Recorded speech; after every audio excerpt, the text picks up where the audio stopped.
Bismillahirrahmanirrahim. Assalamu alaikum students.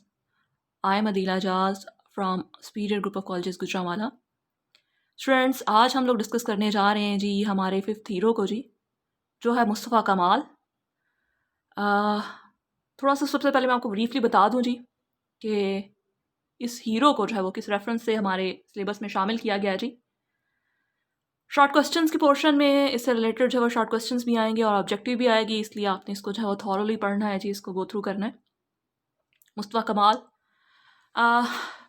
बात हो रही है जिस लेसन में फ़र्स्ट वर्ल्ड वार की.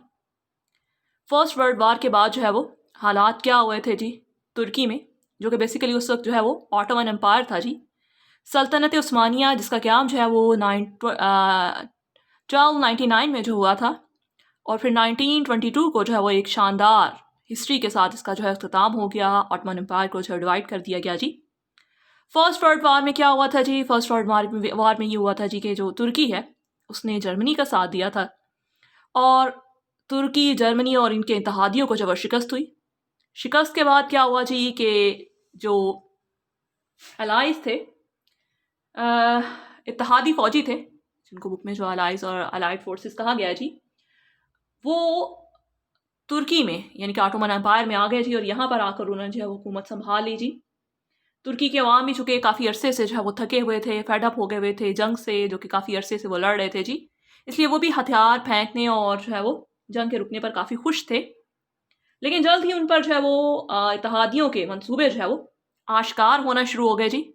उन्हें पता चल गया कि ये जो इत्तेहादी यहाँ पर आए हैं ये बेसिकली उनके वेल विशर नहीं है जी, उनके किसी भी तरह से खैर ख्वाह नहीं है, बल्कि वो अपने फ़ायदे के लिए यहाँ पर आए हुए हैं जी.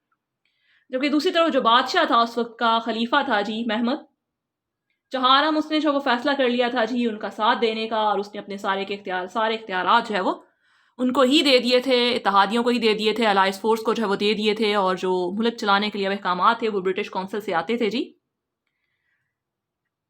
इन हालात में जो है वो अनातोलिया में बगावत का आगाज़ हो गया, और वहाँ पर बगावत जो है वो शुरू की हुई क्याज़म क्राबैकर की क़यादत में जी. एक सिपाही था बहुत बहादुर जी.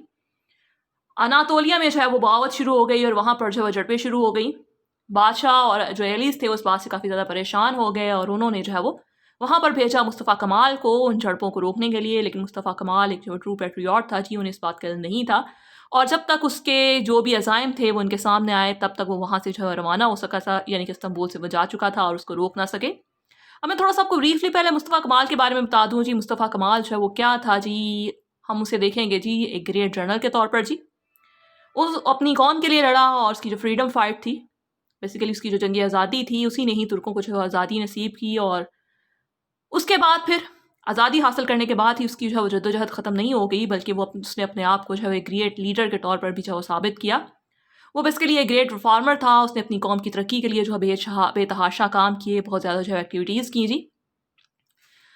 उसको अनातोलिया भेजा गया था बेसिकली बगावत को कुचलने के लिए, लेकिन चूंकि खुद वो अपनी कौम के साथ था, इसलिए वहाँ पर जाकर उसने जो है वो शमूलियत इख्तियार कर ली उन लोगों में जो कि एलिस के खिलाफ लड़ रहे थे जी. अब वहाँ पर उसकी एक्टिविटीज़ क्या थी? अनातोलिया पर पहुँचने पर उसने क्या क्या किया जी, उसकी एक्टिविटीज़ को हम थोड़ा सा ब्रीफली डिस्कस कर लेते हैं जी. उसने वहाँ पर सबसे पहुँच कर ही स्टार्टेड गुरिल्ला वॉर देयर. उसने भी जो है वो वहाँ पर जो लोग थे बगावत कर रहे थे, जो बादशाह की बची हुई फ़ौज थी जो वहाँ पर छुपी हुई थी और छुप छुप कर हमले कर रही थी, उनके साथ मिलकर गुरिल्ला वार का जो है वो आगाज़ कर दिया. उसके बाद फिर वो गांव-गांव, शहर-शहर जो है फिरता रहा, और वहाँ पर जो छुपे हुए सल्तनत उस्मानिया के सिपाही थे उनको जमा करके उसने दोबारा से एक नेशनल आर्मी जो है वो बनाई. उसके अलावा उसने वहाँ के लोगों को जो है मोटिवेट किया, ही मोटिवेटेड पीपल टू रिवॉल्ट, कि वो बगावत करें, अपनी मुल्क की आज़ादी के लिए जो है वो जद्दोजहद करें जी.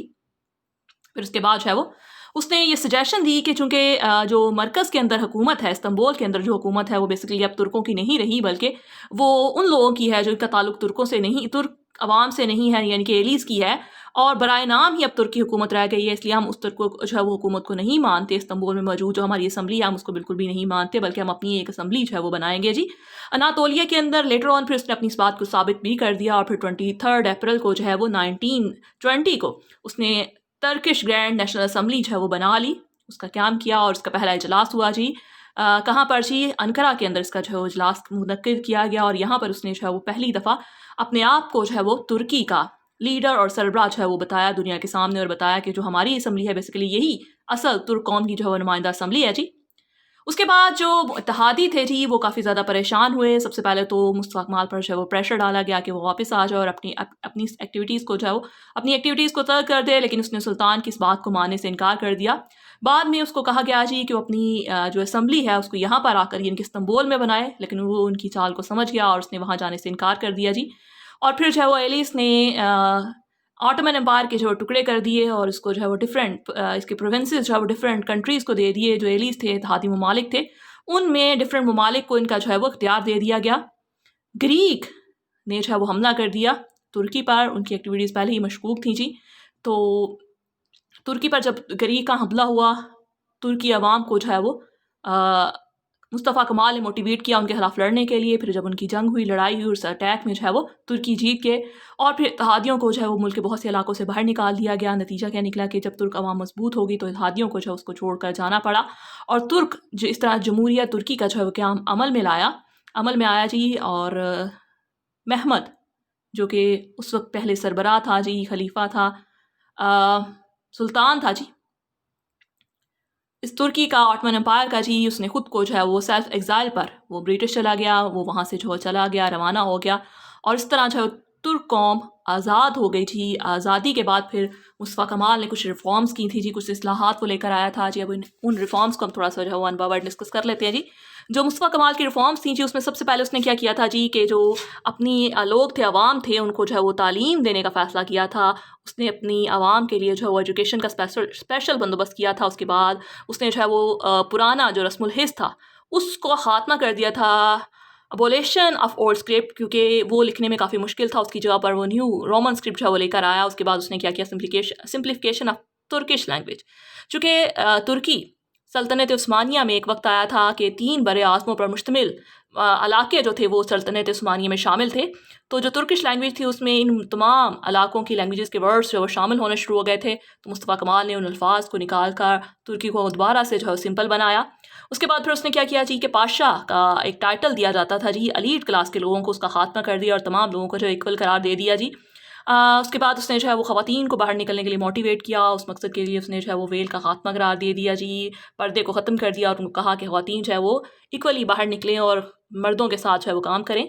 اس کے بعد اس نے کیا جی, اس کی اکنامک ریفارمز بھی ہیں جی کافی زیادہ. اکنامکلی اس نے اپنے ملک کو بہتر بنانے کے لیے بینکنگ کا سسٹم جو ہے انٹروڈیوس کروایا, روڈز کو بہتر بنایا جی. اس کے علاوہ ریلوے کنسٹرکشنز, ریلوے لائنز اس نے بنائی, فیکٹریز کا جو ہے قیام کیا. فیکٹریز میں جو ہے وہ صنعتیں اور دوسری چیزوں کو جو ہے وہ انٹروڈیوس کروانے کے بعد جو ہے وہ ترکی میں جلد ہی بہت زیادہ جو ہے تبدیلی آنا شروع ہو گئی اور ترکی جو ہے وہ بہت زیادہ ترقی کرنا شروع ہو گیا جی. تو یہ ہو گئے جی ہمارے کچھ مین پوائنٹ, یا کہہ لیں کہ اس لیسن کی سمری کے کس طریقے سے جو ہے مصطفیٰ کمال نے جو ہے وہ اپنی جنگ آزادی لڑی اور جنگ آزادی لڑنے کے بعد اپنے ملک میں جو اصلاحات لے کر آیا اور پھر جو ہے وہ اس نے ترکی کو ایک کامیاب ملک بنایا اور کامیابی کے راستے پر اس کو جو ہے وہ گامزن کیا. Thank you.